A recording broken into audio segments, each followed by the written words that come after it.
नमस्कार। आज से फिजिक्स का पहला चैप्टर यूनिट एंड डायमेंशन, इकाई एवं विमाएं, इकाई एवं विमाएं स्टार्ट करते हैं साहब।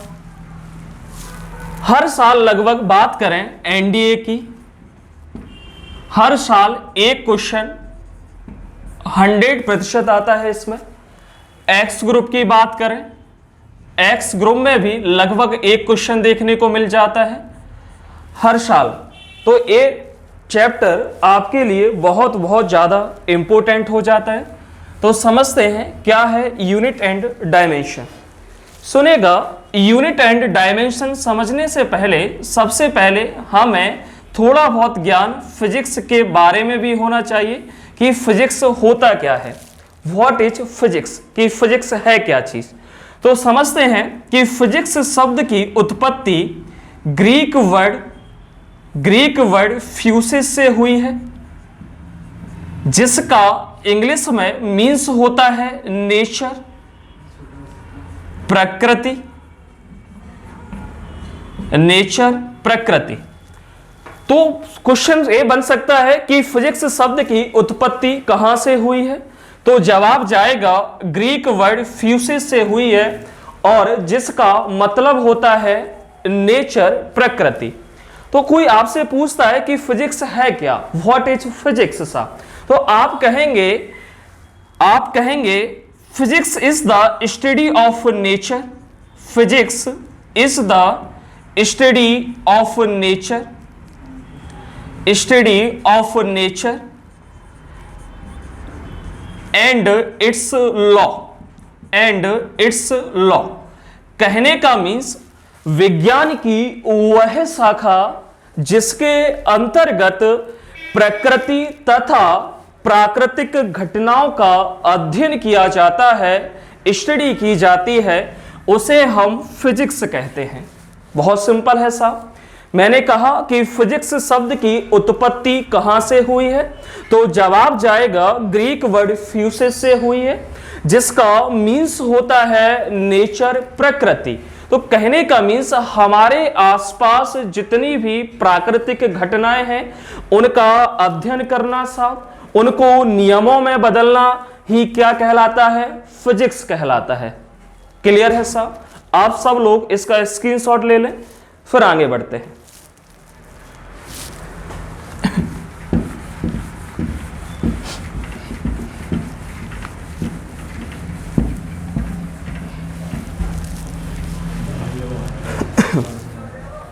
देखेगा, फिजिक्स को समझने के लिए हमें दो राशियों को समझना होता है।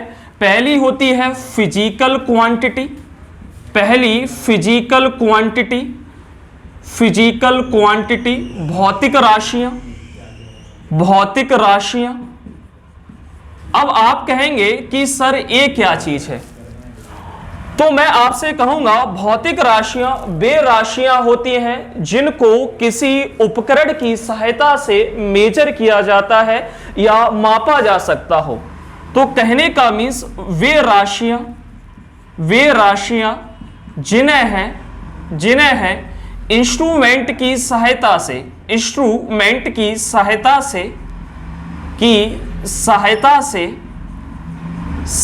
से मापा जा सकता हो, मेजर किया जा सकता हो, मापा जा सकता हो, मेजर किया जा सकता हो, वो सारी क्वांटिटीज बेटा क्या कहलाएंगी, फिजिकल क्वांटिटीज कहलाएंगी। अब जैसे मैं आपसे कहता हूं कि लंबाई, आप मुझे बताइएगा क्या लंबाई या लेंथ को मेजर किया जा सकता है? बिल्कुल किया जा सकता है। जैसे मैं कहूं मैं यहां से यहां तक चला, तो आप कहेंगे कि सर 5 मीटर चले, सर 6 मीटर चले। तो कहने का मीन्स लेंथ को मेजर किस में करते हैं, मीटर में करते हैं। जैसे मैं आपसे कहूं वजन, वेट की बात करूं, भार की बात करूं सा, तो भार को भी अपन नापते हैं किलोग्राम में सा, ग्राम में। तो ऐसे राशियां या ऐसी क्वांटिटीज जिनको इंस्ट्रूमेंट की सहायता से मेजर किया जा सकता हो, वो सारी राशियां क्या कहलाएंगी, भौतिक राशियां कहलाएंगी। आप स्क्रीनशॉट ले लीजिएगा। एक और बात सुनेगा, इसमें दूसरा जो आता है वो होता है अभौतिक राशियां, अभौतिक राशियां, non physical quantities, non physical quantities. देखेगा नॉन फिजिकल क्वांटिटीज वो होती हैं जिन्हें मेजर नहीं किया जा सकता हो, मापा नहीं जा सकता हो। अब आप कहेंगे कि ऐसी कौन सी राशियां बनी हुई हैं कि जिन्हें मापा ही नहीं जा सकता हो, बता पाएंगे आप लोग? सोचिएगा तो समझिएगा। आप मुझे अपनी फीलिंग्स के बारे में बता सकते हैं, क्या आपको किसी से कितना प्यार है, कोई आपसे कितना दुखी है साहब, क्या आप बता पाएंगे? सोच रहे होंगे साहब नहीं बता सकते। तो ये सारी राशियां जिनको आप किसी उपकरण की सहायता से माप नहीं सकते हैं, जैसे आप सुख को नहीं नाप सकते, दुख को नहीं बता सकते, किसी से कितना प्यार करते हैं साहब आप बिल्कुल नहीं बता सकते हैं साहब। तो ऐसी राशियां क्या कहलाएंगी? नॉन फिजिकल क्वांटिटीज, अभौतिक राशियां कहलाएंगी साहब। तो ऐसी राशियां जिनको मापा ही नहीं जा सकता हो, उनका फिजिक्स में क्या काम है साहब? तो जिनको मापा जा सकता हो वो ही राशियां फिजिक्स में यूज करेंगे हम। तो आगे से किन राशियों को पढ़ेंगे? फिजिकल क्वांटिटीज को पढ़ेंगे। आप कृपया स्क्रीनशॉट ले लें।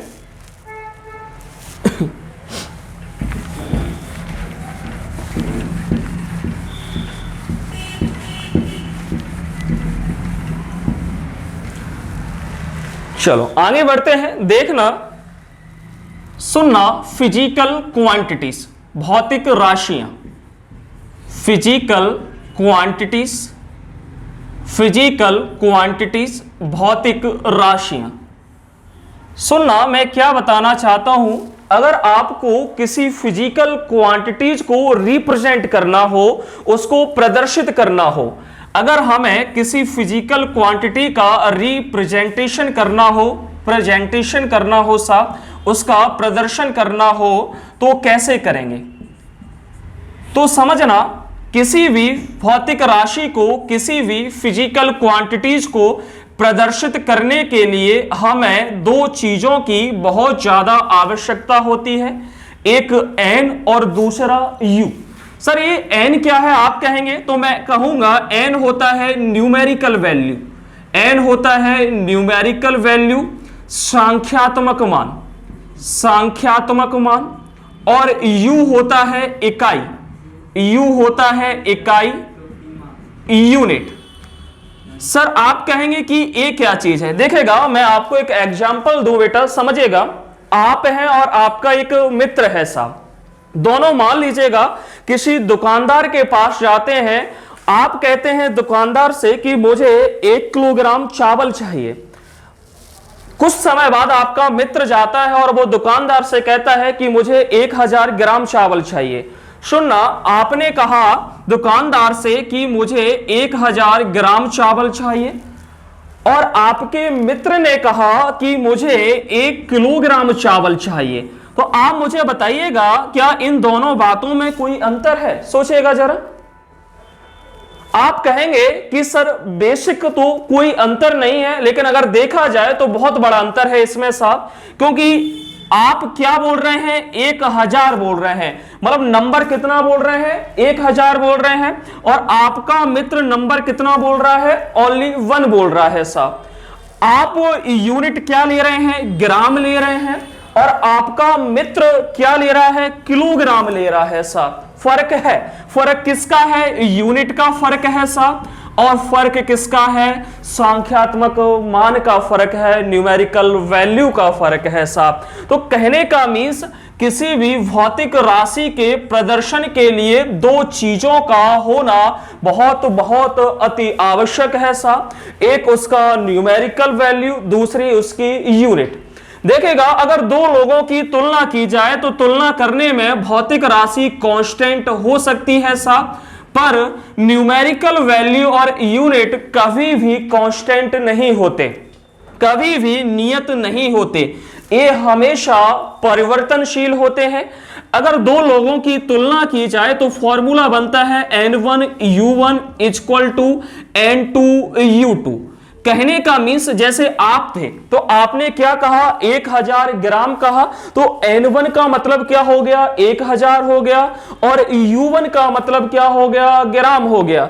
आपका मित्र था उसने N2, तो N2 का मतलब 1 हो गया और U2 का मतलब किलोग्राम हो गया साहब। तो कहने का मीन्स जो N है वो यूनिट के कैसा होता है, इनवर्सली प्रोपोर्शनल होता है। आप यूनिट को जितना ज्यादा इंक्रीज करते जाएंगे, जितना ज्यादा बढ़ाते जाएंगे, आपका न्यूमेरिकल वैल्यू उतना ही कम होता जाएगा। सर कैसे, समझेगा, आप देख पाएंगे इसमें, देखना न्यूमेरिकल वैल्यू कितनी है, ज्यादा है, 1000 है, 1000 है, तो यूनिट कैसी हो गई, छोटी हो गई कि नहीं हो गई साहब। तो वही बात तो कह रहा हूं, अगर n ज्यादा होगा तो u छोटा होगा, अगर u बड़ा होगा तो n छोटा होगा साहब। आप देखेगा n छोटा है, न्यूमेरिकल वैल्यू कितनी है, 1 है साहब, लेकिन यूनिट किलोग्राम क्या होती है, ग्राम से बड़ी होती है। तो ये रिलेशन आप लोग याद रखेंगे, लिख लीजिएगा, आप लोग स्क्रीनशॉट ले लो।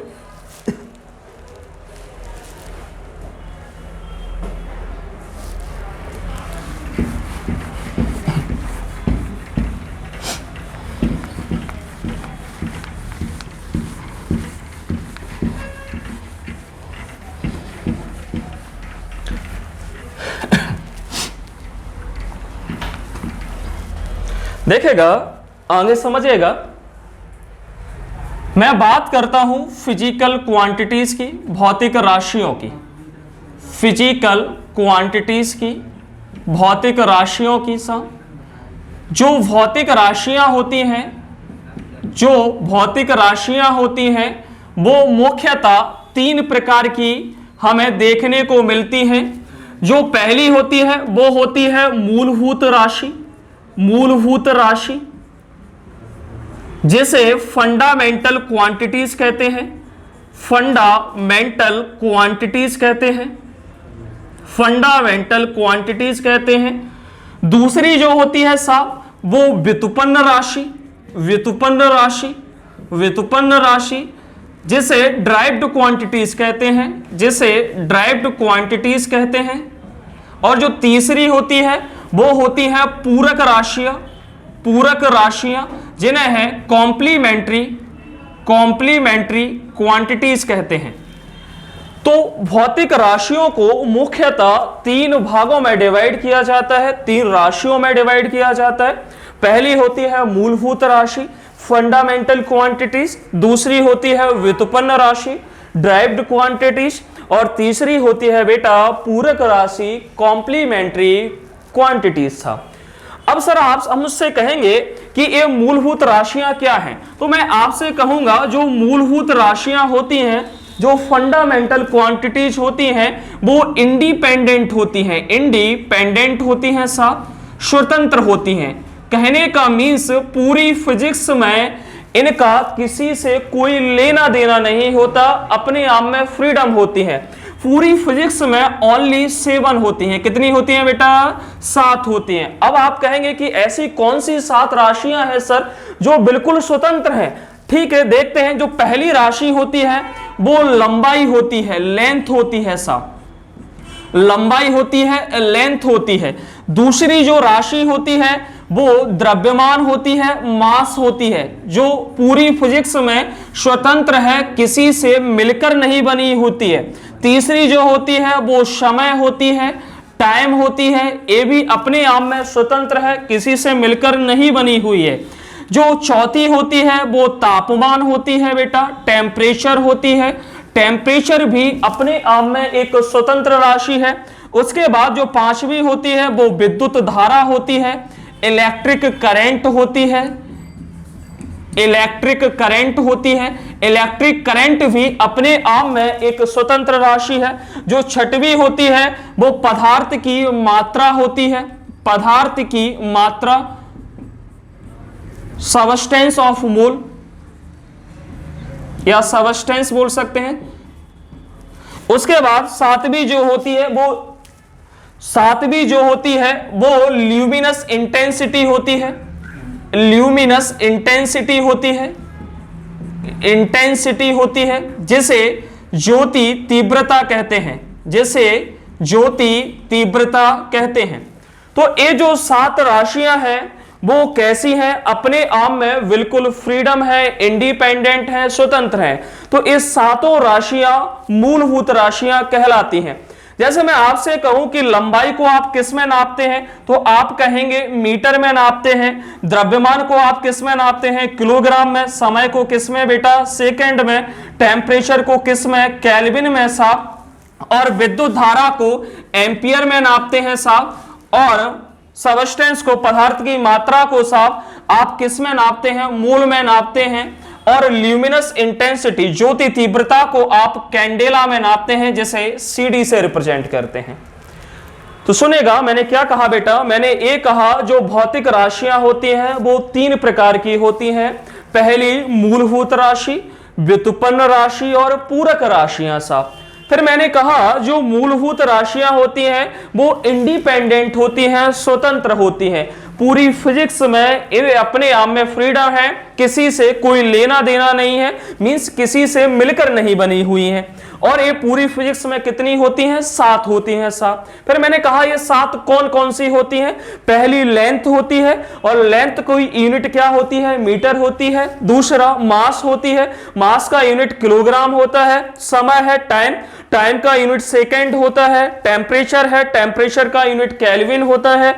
इलेक्ट्रिक करंट है, एम्पियर होता है। और मोल ऑफ सबस्टेंस या पदार्थ की मात्रा है जिसकी यूनिट मोल होती है साहब। उसके बाद 7वां ल्यूमिनस इंटेंसिटी, ज्योति तीव्रता कहते हैं, इसकी यूनिट बेटा कैंडेला होती है। तो ये 7 राशियां हैं जिन्हें मूलभूत राशियां कहा जाता है। आप लिखेगा इस चीज को, लिख ले बेटा, स्क्रीनशॉट ले ले।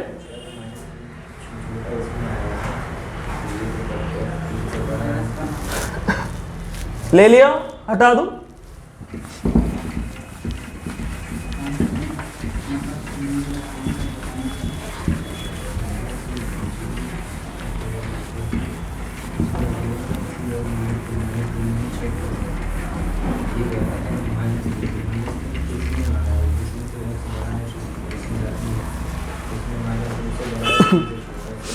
चलो अब आगे समझते हैं व्युत्पन्न राशियां। व्युत्पन्न राशियां, व्युत्पन्न राशियां, ड्राइव्ड क्वांटिटीज,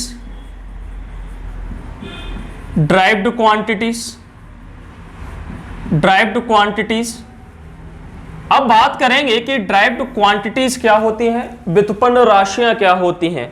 तो एक लाइन में आपसे कहूं, जो मूलभूत राशियों से मिलकर बनी हो, जो मूलभूत मीन्स फंडामेंटल, फंडामेंटल क्वांटिटीज से, फंडामेंटल क्वांटिटीज से, मूलभूत राशियों से, राशियों से मिलकर बनी हो, मिलकर बनी हो, वे सारी राशियां क्या कहलाती हैं बेटा? ड्राइव्ड क्वांटिटीज, व्युत्पन्न राशियां कहलाती हैं साहब। अब सर आप कहेंगे कि ये कैसे हैं, उदाहरण से समझाइएगा। तो देखिएगा, एग्जाम्पल की बात करूं, आपके सामने आपका फेमस एग्जाम्पल वेग रखता हूं, वेलोसिटी। वेलोसिटी तो आप सब लोग जानते हैं वेलोसिटी इक्वल टू क्या होता है? Displacement, displacement upon time, displacement upon time. देखिएगा, मैं आपको बात बता दूं, जैसे मैं कहूं डिस्प्लेसमेंट, डिस्प्लेसमेंट, मैं कहूं डिस्टेंस, डिस्टेंस दूरी, डिस्प्लेसमेंट का मतलब होता है विस्थापन। और जैसे मैं कहूं आर्क, चाप, जैसे मैं कहूं रेडियस, त्रिज्या, जैसे मैं कहूं हाइट, ऊंचाई, जैसे मैं कहूं विड्थ, चौड़ाई। तो आप देख पाएंगे ये जो आपके सामने लिखा हुआ है, इन सब को हम किस में मेजर करते हैं बेटा? मीटर में मेजर करते हैं। किस में मेजर करते हैं? मीटर में। वास्तव में ये सारी की सारी है क्या? लंबाइयां है, लेंथ है। तो आप देख पाएंगे, जैसे मैंने कहा वेलोसिटी इक्वल टू क्या होता है, डिस्प्लेसमेंट अपॉन टाइम होता है। तो डिस्प्लेसमेंट वास्तव में हुआ क्या, लंबाई ही तो हुई बेटा। डिस्प्लेसमेंट हुआ क्या, लंबाई, क्योंकि डिस्प्लेसमेंट को मेजर किस में करते हैं, मीटर में मेजर करते हैं। और जैसी क्वांटिटीज जिनको मीटर में मेजर किया जाता है, सारी की सारी क्या कहलाती हैं, लेंथ कहलाती हैं। और लेंथ का मतलब क्या हो गया कि यह मूलभूत राशि है, यह फंडामेंटल क्वांटिटीज है साहब। तो मैंने नीचे लिखा L, इस तरीके से L, और नीचे लिखा टाइम को किससे रिप्रेजेंट करते हैं, T से। तो आप देख पाएंगे बेटा L भी मूलभूत राशि है, मींस फंडामेंटल क्वांटिटीज है, और T भी फंडामेंटल क्वांटिटीज है। तो दोनों फंडामेंटल क्वांटिटीज से कौन सी राशि बन रही है, वेग बन रहा है, वेलोसिटी बन रहा है। तो कहने का मींस ये किससे मिलकर बना हुआ है, मूलभूत राशियों से मिलकर बना हुआ है साहब। तो ये कैसी राशि हो गई, व्युत्पन्न राशि हो गई, व्युत्पन्न राशि। चलो दूसरा एग्जांपल समझते हैं। बात करते हैं बल की। बल का मतलब फोर्स, और आप जानते हैं force equal to mass into acceleration होता है, मींस F बराबर ma। चलो समझते हैं। सर m क्या है, सर ये तो मूलभूत राशि है। अच्छा सर a क्या है, सर a एक्सीलरेशन है। अच्छा क्या एक्सीलरेशन फंडामेंटल है, आप कहेंगे नहीं है साहब। तो देखेगा एक्सीलरेशन फंडामेंटल नहीं है, पर एक्सीलरेशन इक्वल टू होता क्या है, change of velocity upon time होता है साहब। और वेलोसिटी क्या निकल कर आया है, L अपॉन टी निकल कर आया है, और इस टाइम के लिए नीचे भी t आ जाएगा। तो ये फाइनली क्या हो जाएगा, L अपॉन टी स्क्वायर हो जाएगा कि नहीं हो जाएगा बेटा। तो L भी मूलभूत राशि है, समय भी मूलभूत राशि है। तो आप देख पाएंगे फोर्स किससे किससे मिलकर बना हुआ है, m से मिलकर बना हुआ है, L से मिलकर बना हुआ है, और टी स्क्वायर से मिलकर बना हुआ है। सर m भी फंडामेंटल है, L भी फंडामेंटल है, T भी फंडामेंटल है। तो तीनों फंडामेंटल से कौन सी क्वांटिटी, ड्राइव्ड क्वांटिटीज, उसको अपन क्या बोल रहे हैं, फोर्स बोल रहे हैं साहब। आया समझ में।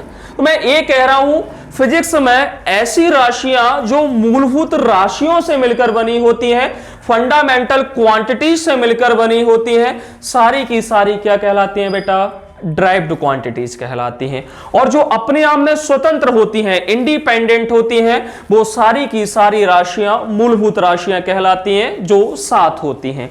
तीसरा जो आपको बताया था पूरक राशियां, कॉम्प्लीमेंट्री क्वांटिटीज साहब, इसको लिख लें आप लोग, स्क्रीनशॉट ले लें।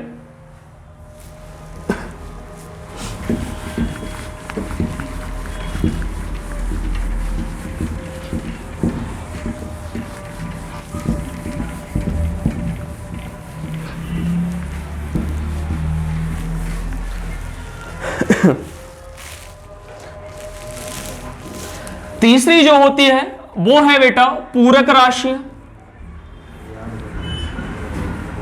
पूरक राशियां, कॉम्प्लीमेंट्री क्वांटिटीज, कॉम्प्लीमेंट्री क्वांटिटीज। अब समझिएगा कि एक कॉम्प्लीमेंट्री क्वांटिटीज कितनी होती हैं। तो मैं आपसे कहूंगा पूरी फिजिक्स में दो ही पूरक राशियां होती हैं बेटा।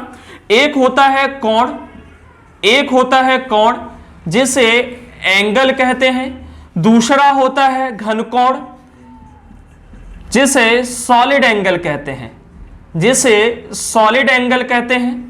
तो एंगल की जो इकाई होती है बेटा वो रेडियन होती है, एंगल को रेडियन में मापा जाता है। और जो सॉलिड एंगल है उसकी इकाई, उसकी यूनिट स्टेरेडियन होती है साहब, स्टेरेडियन होती है। इसकी रेडियन और इसकी स्टेरेडियन होती है, रेडियन होती है। तो पूरक राशियां ओनली दो होती हैं, कोण और घनकोण। कोण की जो यूनिट है वो रेडियन है, और घनकोण की जो यूनिट है वो स्टेरेडियन है। अब बात ये आती है कि कोण होता क्या है साहब, एंगल होता क्या है। तो समझिएगा किसी प्लेन सरफेस पर, किसी समतल सतह पर दो लाइनों के बीच बना हुआ एंगल या बना हुआ कोण ही क्या कहलाता है, कोण कहलाता है। कैसे, जैसे समझिएगा यहां से यहां तक कुछ ना कुछ आर्क होगा, तो थीटा इक्वल टू क्या होता है, आर्क अपॉन रेडियस, चाप वटे त्रिज्या, ये बात आप जानते हैं, चाप बटे त्रिज्या सा। ये पूरा क्या है, आर्क है यहां से यहां तक, और यहां से यहां तक लेके ये रेडियस है। तो ये बात किसकी हो गई, एंगल की हो गई सा। अब आप कहेंगे कि सॉलिड एंगल बताओ सर, एंगल तो पता था हमें। तो सुनिएगा, सॉलिड एंगल क्या होता है, सॉलिड एंगल क्या है, ठोस कोण या घन कोण क्या होता है, इसे बीटा से रिप्रेजेंट कर देते हैं। आप लोगों ने आइसक्रीम देखी होगी, कौन वाली, सबने देखी होगी। तो कौन वाली आइसक्रीम को थोड़ा समझिएगा। जैसे मान लीजिएगा ये हमारे पास एक कौन वाली आइसक्रीम है, इसका कुछ ना कुछ तो सरफेस एरिया होगा, इसका कुछ ना कुछ तो सतही क्षेत्रफल होगा, और इसमें क्या भरी होगी बेटा, आइसक्रीम भरी होगी। तो समझिएगा, इस सरफेस एरिया की वजह से, मान लीजिएगा इसका सरफेस एरिया मैं डेल्टा ए मान लेता हूं, और यहां से यहां तक इसकी त्रिज्या आर मान लेता हूं। तो इस सरफेस एरिया की वजह से इसके अंदर जो एंगल बनेगा वो ही क्या कहलाएगा बेटा, सॉलिड एंगल कहलाएगा। क्या कहलाएगा, सॉलिड एंगल। तो इसको फॉर्मूला ड्राइव करें तो बीटा इक्वल टू आता है delta A upon R square. मेरे ख्याल से आपको सारी बातें समझ में आ गई होंगी बेटा, क्लियर है। हटा दे, लिख लीजिएगा इसको।